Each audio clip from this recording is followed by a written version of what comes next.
91,2 FM Pro 1 RRI Jakarta, kanal inspirasi.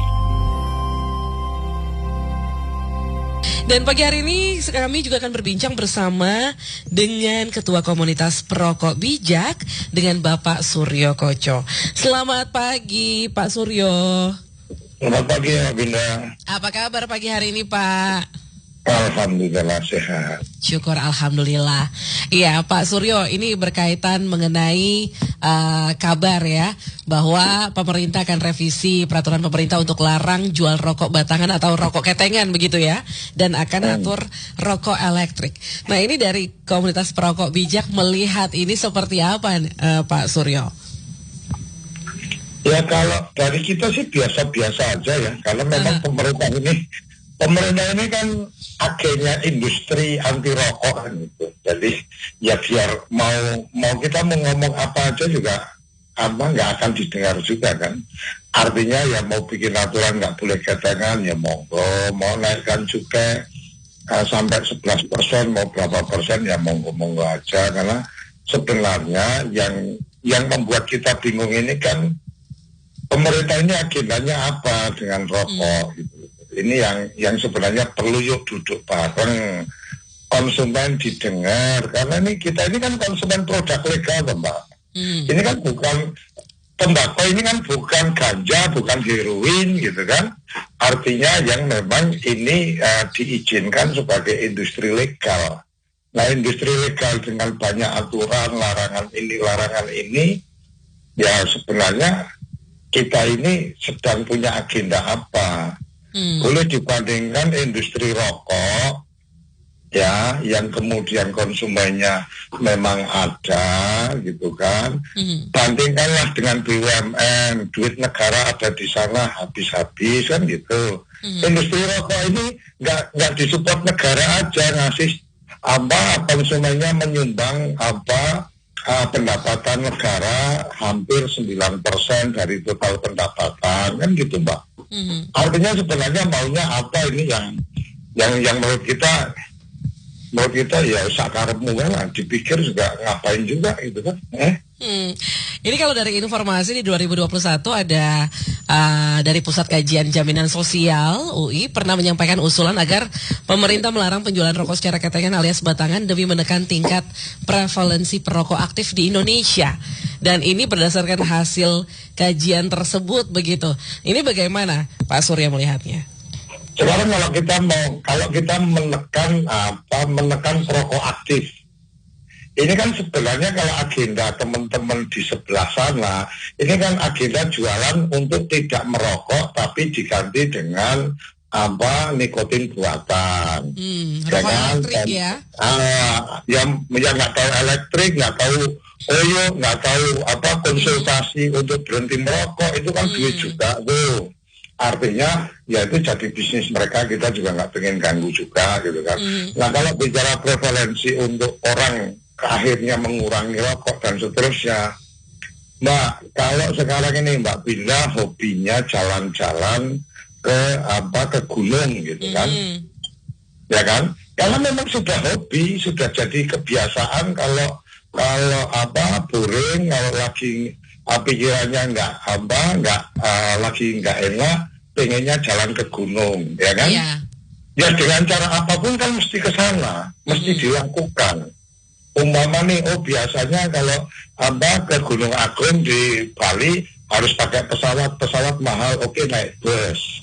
Oke, naik mobil sendiri atau naik apa dan seterusnya. Artinya, ya memang kita mendapatkan kenikmatan itu dari rokok. Ya gimana pun caranya, ya kita akan cari jalan kan gitu. Kalau kata, rokok jadi mahal, apa kemudian akan berhenti merokok? Ya belum tentu. Switch ke harga rokok yang lebih murah. Atau bisa jadi, ya kita linting sendiri aja. Nggak kena cukai, cukup beli tembakau langsung dari petani. Apakah itu kemudian pasti otomatis menghentikan orang merokok? Enggak. Gitu. Artinya, menurut saya sih, ayo ya kita lihat bareng-bareng deh. Emang kalau kemudian nggak boleh jual ketengan, itu kemudian akan orang tidak beli rokok. Ya enggak juga, artinya bisa saja industri kreatif nih. Dari yang isi satu bungkus itu dari 12 batang kemudian jadi 5 batang, jadi 3 batang, kan bisa aja. Berarti kan nggak jual ketengan, jual dalam satu kemasan. Iya. Nah ini sebenarnya kan bukan kemudian ya asal ngomong kemudian oke, nggak boleh ketengan. Sekarang kalau nggak boleh ketengan, apakah kemudian akan ada polisi yang dikerahkan ketika ada pedagang kaki lima jual ketengan ke supir umpamanya kan gitu, yang di traffic light, kemudian supir sama penjualnya itu langsung dipenjara, kena hukuman. Apa siap negara untuk menegakkan aturan? Jangan bikin aturan yang kira-kira Anda nggak bisa tegakkan, kan kira-kira kayak gitu, Mbak. Artinya negara kita sudah punya banyak masalah, nggak usah ditambah hal-hal yang ciri-cirinya kayak gini lah, yang remeh-remeh kayak gini, kayak kurang kerjaan aja. Urus itu bagaimana tambang yang merusak lingkungan kita, yang menghasilkan duit ke negara berapa.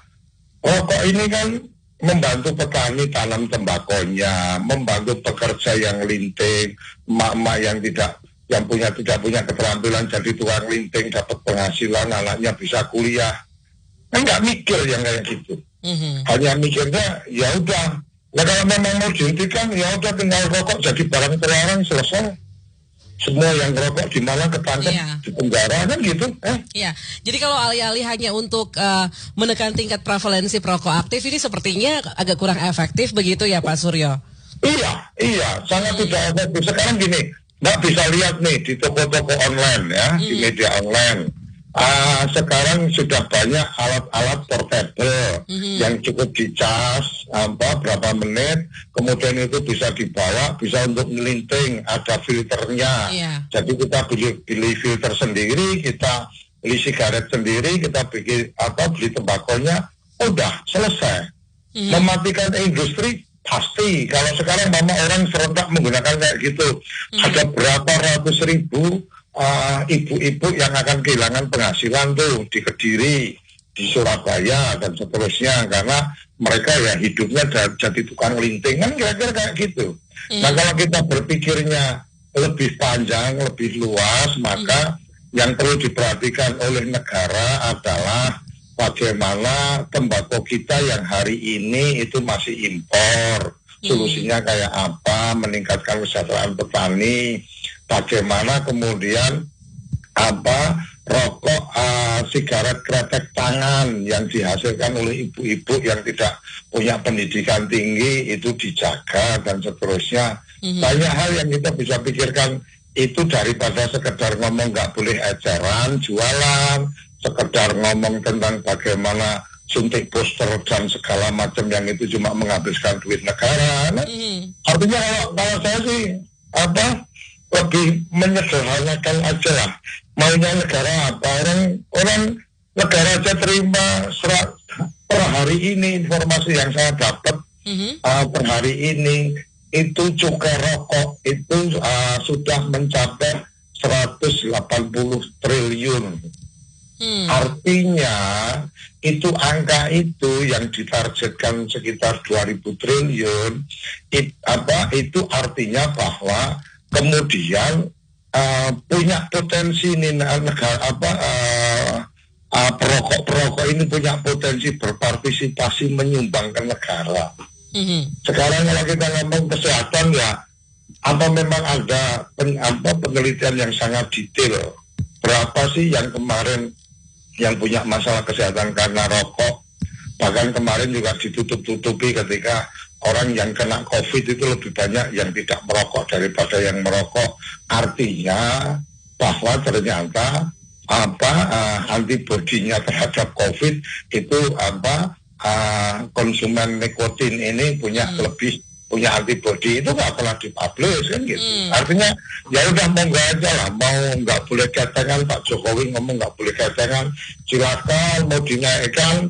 Karena itu kena regulasi dengan undang-undang cukai, akhirnya batasan naiknya kemudian menaikkan harga eceran supaya maksimal 87% maksimal cukai itu harus maksimal 87% sudah terpenuhi, berarti harga ecerannya yang dinaikin. Ya mau nggak aja, artinya kan Bu Sri Mulyani, Pak Jokowi sedang mengejar supaya penerimaan penerimaan negara dari cukai kan gitu. Iya. Nah kalau mau fair ya fair aja, ngomong menaikkan, kalau memang mau menaikkan juga ya kasih fasilitas dong teman-teman perokok ini. Nah, sekarang ini lantas sebaiknya bagaimana Pak menekan perokok aktif atau mencegah anak merokok yang aktif seperti itu?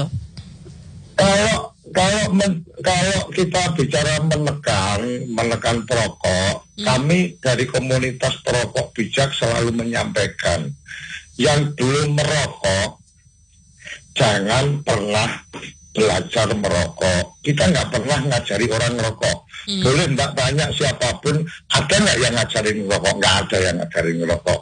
Kemudian kalau bicara tentang perokok anak umpama, kalau kita mau bicara perokok anak, sebenarnya yang paling penting di mana?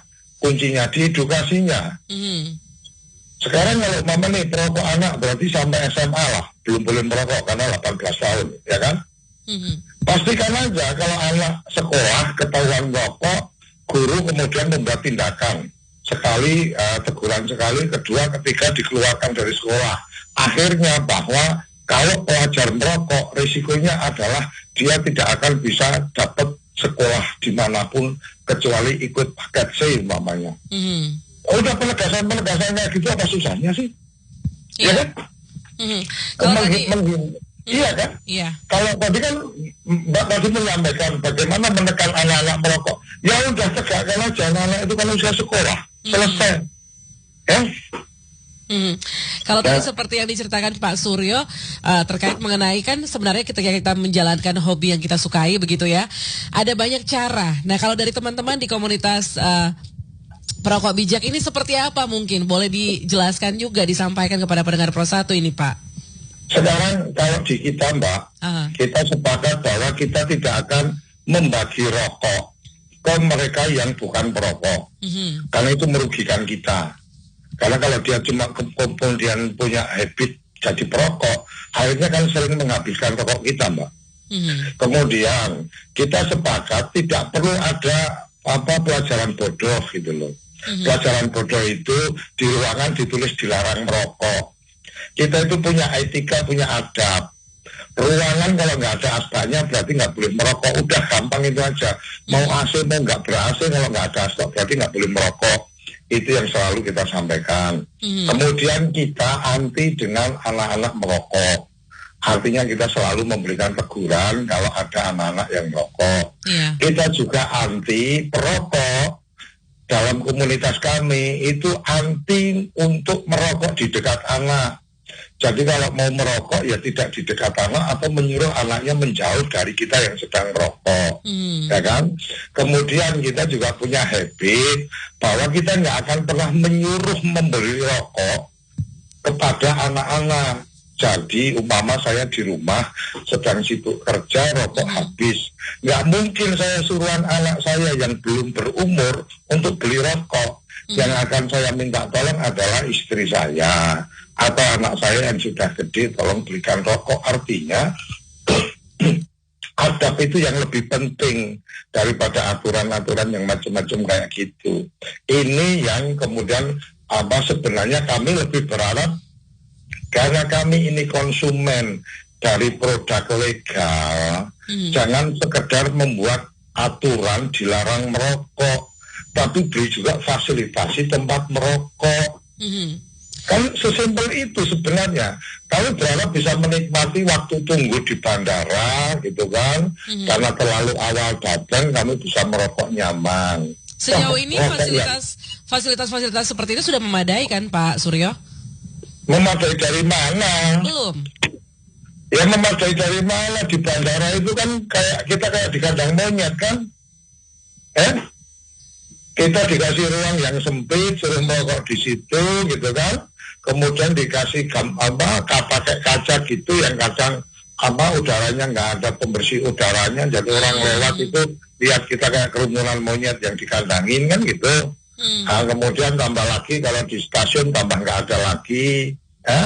Di stasiun itu Mbak, kalau kita pengen merokok ketika berhenti taruh kata nih saya dari Jakarta ke Semarang, berhenti saya di yang cukup lama kan mungkin di Cirebon gitu kan. Begitu turun saya harus lari ke titik yang saya boleh merokok.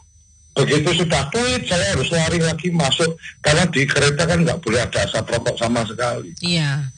Nah, Lantas artinya harapannya apa ini Pak? Mungkin kalau dari komunitas perokok bijak yang ini disampaikan Pak Surya. Ya harapan kita nggak usah terlalu banyak aturan-aturan melarang, tetapi juga berimbang dengan bagaimana melakukan edukasi ke masyarakat. Sekarang perokok anak selesai di mana? Selesai di teman-teman pendidik, selesai kok kalau menurut saya. Nggak akan ada perokok anak kalau anak ketahuan merokok dikeluarkan dari sekolah.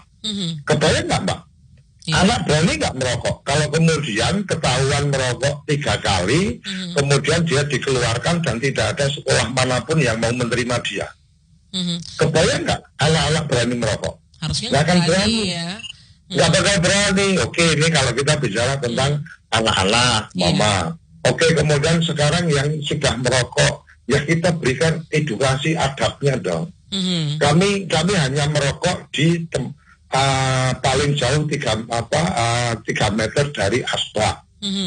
Kami bisa membedakan antara asbak dan tempat sampah. Jadi kalau asbak kayak umpama di perkantoran dan seterusnya, kan kita bisa lihat tuh, oh ini tempat sampah, ini asbak. Kami paham itu. Artinya edukasi ke teman-teman perokok itu menurut kami lebih penting.